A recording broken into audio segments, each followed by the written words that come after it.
Hi all, welcome back to lesson 14. So this is the second lesson out of 4, a mini unit on features of nonfiction. And this is like a bit meatier of a unit. So it definitely has some sort of big stuff, but this one and next lesson are a little bit simpler. So give it a try.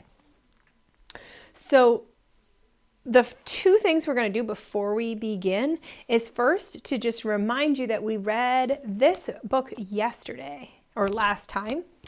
And so take a minute. I'm going to have you try to remember 2 things. So if you started taking notes like I suggested, you probably want to have those with you now because we're going to add to them again. If you chose to not do that, then you can just try to remember what you can. So the first thing I want you to think about is, what did you learn in this book? What was this book all about? So pause here and work together as a family. Okay, try to remember as much as you can from the book.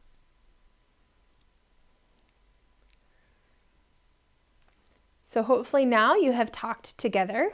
You've activated your prior knowledge, which basically means you're waking up all those dendrites and all the connections in your brain so that we can add more information and make bigger connections so more of the information sticks in your memory. So now the next thing I want you to think about are, what were the features of this book? So by that I mean, what were the parts of this book we found that the author put in there to help us understand and learn about the content of the book? So I'm going to give you one hint. One of the features was right there at the very, very beginning. It was this feature, if I can find it with my very cold fingers. It was this feature called a table of contents. So this is where the author shows us where all the different sections of the book are. So that was 1 out of 8 features of nonfiction we found just in this one book yesterday. So try to remember, hopefully you have your list that you started yesterday, looking back at what those 8 are. Try to think about what were those features and what did they do, right? What was that feature doing? So pause here, talk about it, and then I'm going to remind you real quick before we start. So hopefully you just talked about that as a family. You've gotten all those ideas woken up, but just in case, I'll go through them with you real fast. So to remind you, we had the table of contents that showed us where the sections of the book are. We had headings at the top that told us what that page or that section was going to be about. We had bold words like this, which told us those were important words we needed to know, and they were found later in the book in the glossary, which is another feature we're going to talk about in a second. So that's table of contents, heading, bold words. Our 4th feature is called a caption. It's words that tell us about the illustration or the picture in the book. Our next feature, our 5th feature, is a text box or a fact box where it's telling you some separate facts that aren't exactly in what they're writing about, but they're connected. So that's our 5th. Our 6th feature of nonfiction are these labels. So they are words with arrows connected to the illustrations or the pictures that tell you about parts of that picture. And then, sorry, my dogs got jealous of me being out here, and so they decided to come out here. So they might chime in every now and then. I apologize. The glossary, this is that really important section that I actually asked you to do to make your own glossary. So this is telling what some of those important words mean. That's number 7. And number 8 is the index, where the author tells us exactly what pages to go to find some specific piece of information. So with all that information about polar animals in your mind, as well as features of nonfiction, we're going to move into a new book today. Now, this book today is called Polar Animal Adaptations. So let's take that second, like I always ask you to do, thinking about the genre, right? We know, is this going to be fiction? Is it going to tell us a story? No, this doesn't seem like the kind of book that's going to have a story with characters. This is a nonfiction book, informational nonfiction, just like the Steve Jenkins books we were reading before, where the author's just trying to teach us a bunch of information. This is another informational nonfiction. So now your job is to think about taking clues from the picture and from the title and from what we read yesterday, take a second and predict exactly what kind of information might we learn from this book.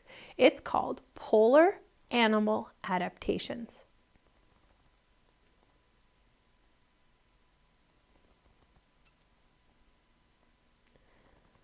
So hopefully you noticed that this word adaptations, that was one of the words we started using last time, right? Adaptations are the specific sort of things about an animal's body, either a feature of their body or a behavior that they have that helps them survive there.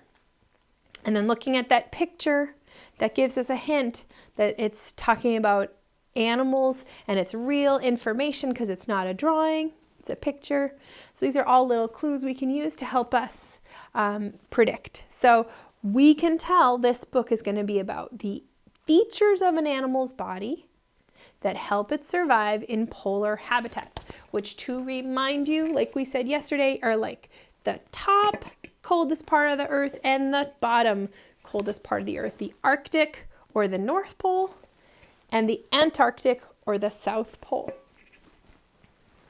So those are the polar regions, and the animals that live there are called polar animals.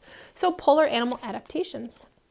To remind you, please keep out your list, your features of nonfiction, and your glossary. Hopefully you'll find some things to add to those today. And then also, when you're done, not while you're listening, but when you're done, you probably want to go back and add, see if you learned anything new from this book that you should add to your list of the survival adaptations for the polar habitat. So here we go. Polar animal adaptations. Do you remember what this is called? If you're a great reader already, you can probably already read that. It says table of contents, and there are those sections telling us which section to go to if we need to find specific information. Now, I want to prime you with one question to think about that we're going to come back to. The main work we're going to do when this is over is we're going to think about the difference between these two books. Now, they're both about the same sort of thing, but they're two different authors that write the information two different ways. So your main thinking is going to be about how are these books different. So I know I'm asking you to do a lot of things, but this sort of layering is what's really going to make your brain stronger and be able to handle lots of new problems. So here we go. Let's start. Life at the poles. The North and South poles are like giant freezers most of the year. Brr. Polar animals have special ways to stay warm and find food in their snowy homes. We call these ways adaptations. So I'm reminding you, like I told you at the beginning, the word adaptations probably should be on your glossary if it isn't. Right? Adaptations means something about their body, like a part of their body, or something about their behavior that helps them survive. Now, here's one of those headings like we saw in the last book. This says what to wear. Let me make sure you can see this and I can read it. Some polar animals wear fur coats to keep warm. A musk ox, we saw him in the other book, didn't we? Wears two. The bottom coat is soft and warm. The top coat is shaggy and long. Now, I figured that might be a little confusing. So when they say top and bottom coat, they're not saying top and bottom. They're saying kind of like I showed you with my jacket yesterday or the last lesson, that I have like an outer jacket and an inner jacket. So the jacket that's closer to my skin is softer. It's a little bit thinner, but it's cozier. And then my jacket that's on the outside is kind of thicker and warmer. And that's just like the layers in a musk ox's fur. It has a soft coat right alongside its body. And by coat, I don't mean jacket, I mean layer of fur. So it has a soft layer of fur right around its body. And then over that, growing out of that and over all that is a thicker, warmer layer. That's kind of like a big outer jacket. So they've got two layers just like I do right now.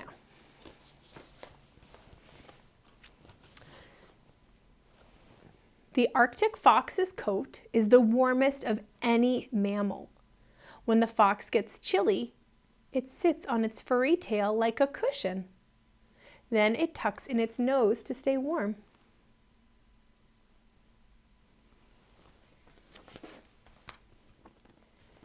Did you know that polar bears have hollow hair? Tube-shaped fur traps heat in the middle. All of the heat soaks into the bear's black skin. Why black? The polar bear, sorry, it's hard to see this. The dark color is the best at holding heat. Now I figured this is like a small thing, but it's actually kind of really important to understand. One thing this book doesn't say, which a lot of books do when you're reading about polar bears, but even though polar bears look, what color?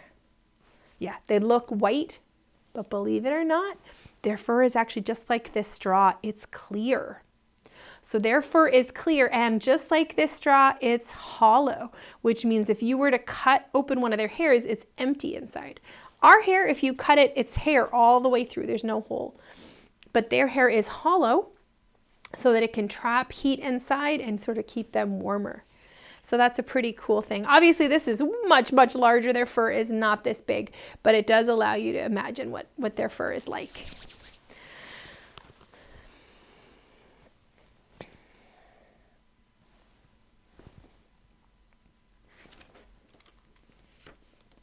Snowy owls change color by the season. Their white winter feathers match snow. Brown summer feathers match plants and rocks on the tundra.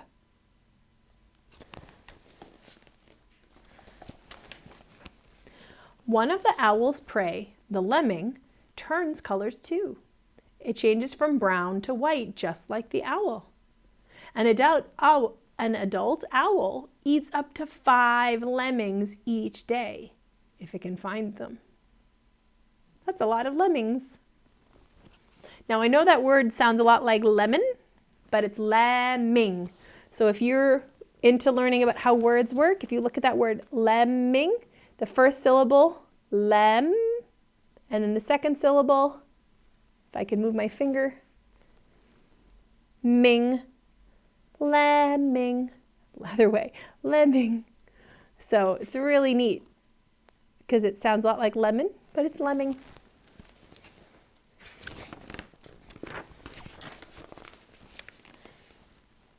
Penguin chicks have fuzzy down feathers. So down is the name for those really soft feathers. Penguin chicks have fuzzy down feathers to stay extra warm on land. As the chicks become adults, they grow waterproof feathers to hunt in the icy ocean. Now, I don't know if you can see, is it back here? Yes. Oh, my head is blocking it, that's why. So if you, right there, if I go this way, if I go this way, right here, that's a photograph I took in, was that Antarctica? No, that's in South Georgia Island, which is near Antarctica. So a few years ago, I took this amazing trip and went to see penguins myself face to face. It was just astoundingly amazing. And that's the same type of penguin you're seeing here in this photograph. That's a king penguin, not an emperor penguin. Those are the big ones that live in the middle of Antarctica. These are king penguins. They're really, really large too, just not quite as big as king penguins.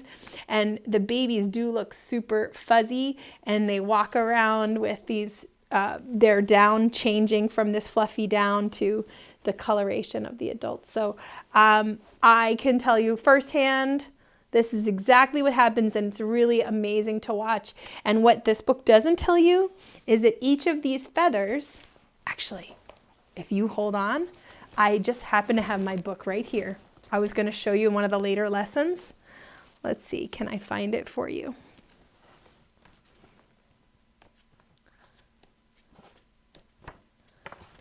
Oh, here they are. So I found a feather on the ground, one of the penguin feathers. Actually, I found a few, and I decided to save them. And so here, that is the last, my last excursion, my last trip to Antarctica. I went on a big long trip, and the last day I found this feather, and it's really hard to tell probably, but if you look compared to my finger, it's pretty big, but smaller than you'd think maybe. And they're really hard, like the stem part, the stalk is really hard, the quill. And what's really amazing is that they have like an oil that keeps them warm and dry. And they actually lose their feathers, even the adults, they lose their feathers every year. And all their feathers fall out, and they have to grow all new feathers in. And so when we were visiting and watching all these penguins, we saw some that were molting, and they just stood there and they looked so uncomfortable because it's basically like growing all new body covering all at the same time.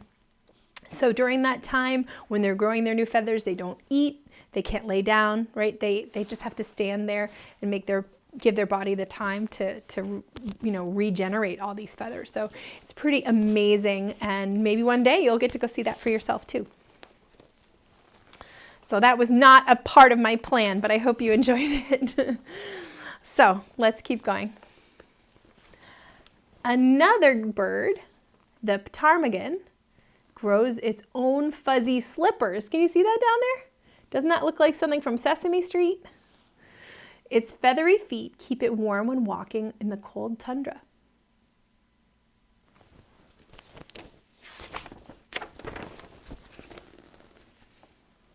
How else do polar animals stay warm? Blubber. Ringed seals have a layer of fat called blubber under their skin. Blubber keeps the seals warm and helps them float.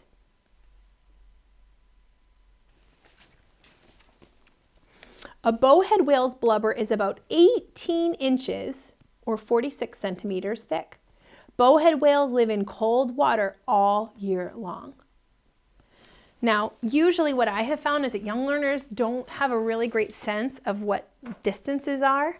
So I brought my tape measure here so we could see about how thick 18 inches would be. So if you look at like my arm is about, actually, so you can see it, 2 inches thick? So if you use that information, that my whole arm, including the fat that's here, the muscle that's here, the bone that's here, the veins, everything, tendons, all of that all together is only 2 inches. And it said that that alone is 18 inches. So if this is 2 inches, take a minute and try to imagine how thick 18 inches would be. Maybe you can move your hands and try to guess about how thick that would be. Okay, let's check. 7, 8, 9, 10, 11, 12, 13, 14, 15, 16, 17, 18, right there. Let's see, how do you see all of it? Wow. That is how thick the fat is on their body. Now, compared to my head, that is much bigger than my head. Let's compare it to my arm. Oh, you can't see it that way. You can see it this way though. So my arm is a little bit longer, but not much. So 18 inches is incredibly thick, and that's just the fat in their body that keeps them warm in that cold, cold water.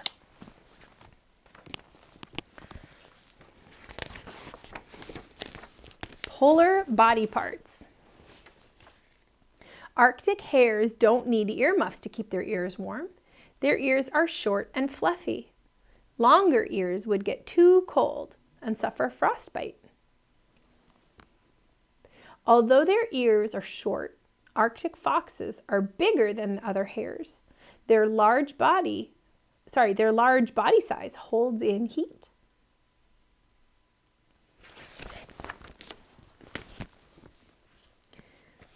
Can you see that?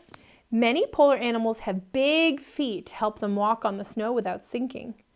A wolverine's big paws act like snowshoes.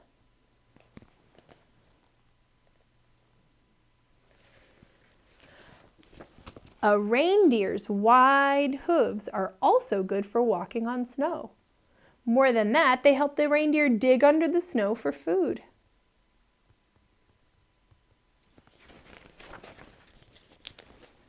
So I don't know if you've noticed, but the last heading we saw was polar body parts.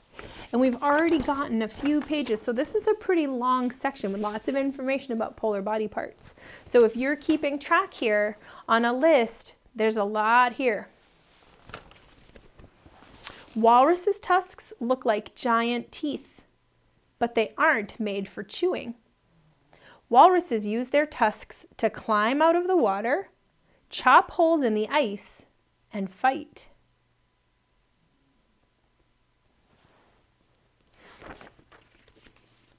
People put antifreeze. Have you heard that word before, antifreeze? So antifreeze is a liquid we put into the car so that it doesn't freeze in the wintertime. So people put antifreeze in their cars. It keeps the water inside from freezing. Atlantic cod make their own antifreeze. It keeps them from turning into frozen fish sticks in the icy ocean. The wood frog has special blood too. The frog freezes. Its heart and breathing stop. In the spring, it thaws out again, good as new. Can you imagine? So they actually freeze solid all winter and then thaw out in the spring like nothing happened. That is very unexpected. We've got a new heading now. Remember how we talked about adaptations could be their body or it could be behavior? Well, that last section was on their body. This section is on their behavior. Polar animal behavior. The Arctic ground squirrel snoozes through the coldest part of the year. It hibernates. What was that other time we learned about hibernating? Do you remember? It was in Mooncake. Remember, Moon Bear was supposed to hibernate, but instead he built his rocket ship. It hibernates for up to 8 months. Remember in that other book we read about how, was it the lemming? No. I can't remember what animal it was, but there was another animal that slept 8 months. Remember we said January, New Year's, to Valentine's Day, to St. Patrick's Day, to April vacation, to the end of school, all through summer till school starts again. That's what 8 months is like. So they hibernate for 8 months. So this animal, the ground squirrel, hibernates for up to 8 months. It's one of the few polar animals that hibernates. So remember we said few trees can grow here, few animals can hibernate. So not many animals hibernate in the polar region. Many polar animals migrate. Ooh, that's a great word for your glossary. Many polar animals migrate to warmer places in winter. The Arctic tern flies from the Arctic to Antarctic every year. My computer just started turning off the image, so now I can't see. There we are. Then it flies back. It can fly that is a tongue twister again. The Arctic tern flies from the Arctic to the Antarctic each year. Then it flies back. It can fly more than 1 million miles in a lifetime. That's a very long way.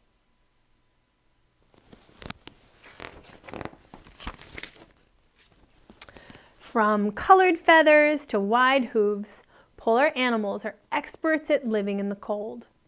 Adaptations help polar animals survive in the icy Arctic and Antarctic areas.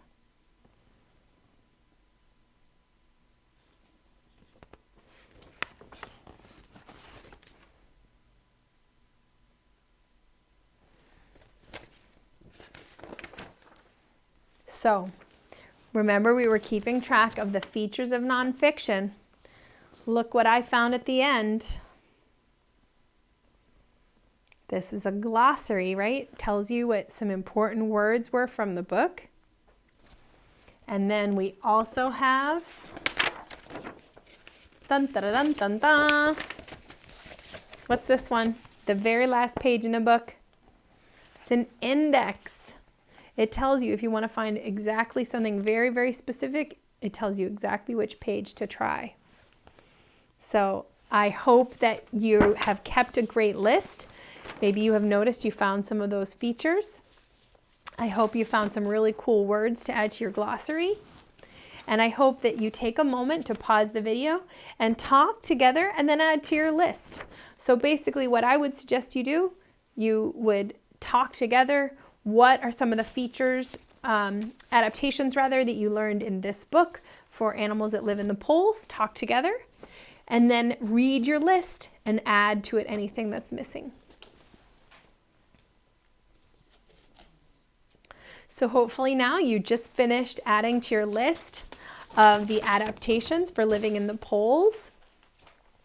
Now let's think back to, oh, actually we did the features. Great, we did our features. We did what we learned about from the book. That's great. So now the next thing is just giving you an idea. So a lot of the activities I suggested from the last activity would apply here too. So if you didn't do all of those, you could do some of those here, or you could wait and do them after you've done both. But the one specific activity I want to suggest goes back to what we were reading about the polar bear. So we were reading here about how the polar bear's black fur holds in heat. So I have an experiment for you to do. I'd like you to take 2 pieces of paper, construction paper preferably, a black piece and a white piece, and then you're going to put them both out in the sun outside. And I want you to leave them there for a while, and when you come back I want you to feel the difference of the temperature of those papers and see if you could, see if you can notice a difference. If you want to take this even one step further, you can take an ice cube. So if you put an ice cube on the black paper, put an ice cube on the white paper, and see what happens to them if you leave it outside in the sun. Now it is really important that you do this activity when it's sunny out. So if it's rainy or really, really cloudy, this activity won't really work. So if you've got a nice sunny day, even if it's cold, a nice sunny day, you'll be able to do this experiment. So I hope you enjoy. I hope you feel like you're learning some cool stuff. I wish I could have you comment, but unfortunately, to make it safe for kids, we have to have no commenting. So I hope you enjoy, and we'll see you back here for lesson 15. Hi, I'm adding one little piece at the end. I realized I forgot to come back to this. So I originally told you that when we read this book, we were going to compare it with the book we read last time, Hidden in the Snow. So I'm going to suggest as a family that you make up a Venn diagram. So if you aren't familiar, it looks something like this. So it's 2 overlapping circles, and the way this works is we're gonna write the things that we noticed about this book inside this circle, the things that we noticed about this book inside this circle, and therefore in the middle would be anything that applies to both of the books. So what I'd like you to do now is just set up your paper like this. If you need a second, pause the video. And just make those 2 nice big circles. And then try to think back to the book we read yesterday or last time compared to the book we're reading today.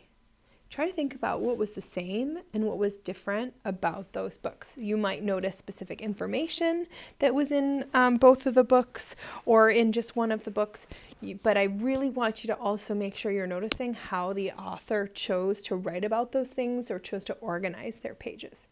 So take as long as you need, try to get as much as you can filled in there, pause the video and come back because I am going to go through some things I want you to notice. So pause here.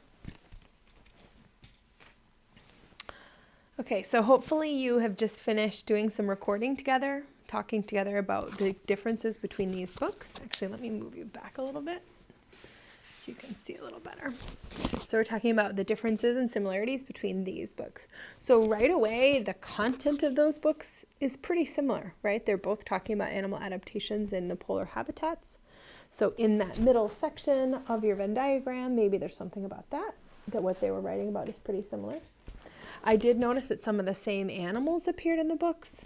Both animals talked about musk oxen and their long fur. Both of the books talked about how some animals changed their color, right? Some turned from white to brown, brown to white. Both of the books included some specific examples of animals.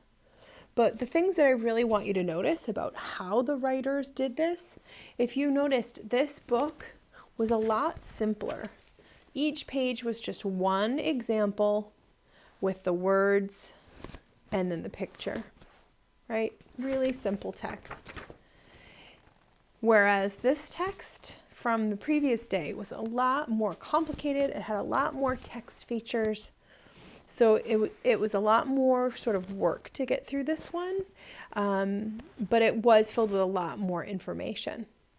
So what that means is on this chart, you might have put something like, has a lot of text features, doesn't have a lot of text features. Something else that you might have noticed would be this one specifically included some fact boxes that were just sort of random pieces of information, not exactly connected to what we were talking about. Whereas this one did not. The other one from today did not do that. Both of the books had a table of contents at the beginning. Both of the books had a glossary at the end. Both of the books had an index. But the more we can help your children start to think critically about how that information was organized, how it was presented to them, the better they're going to be able to sort of analyze something that you ask them to think about in the future. So my suggestion would be, after you finish this conversation, now talk together about which one did you prefer and why. It could be that you prefer something simpler, or it could be that you prefer the organization of this one and having a lot of information. So it's really up to you. So I hope you enjoy.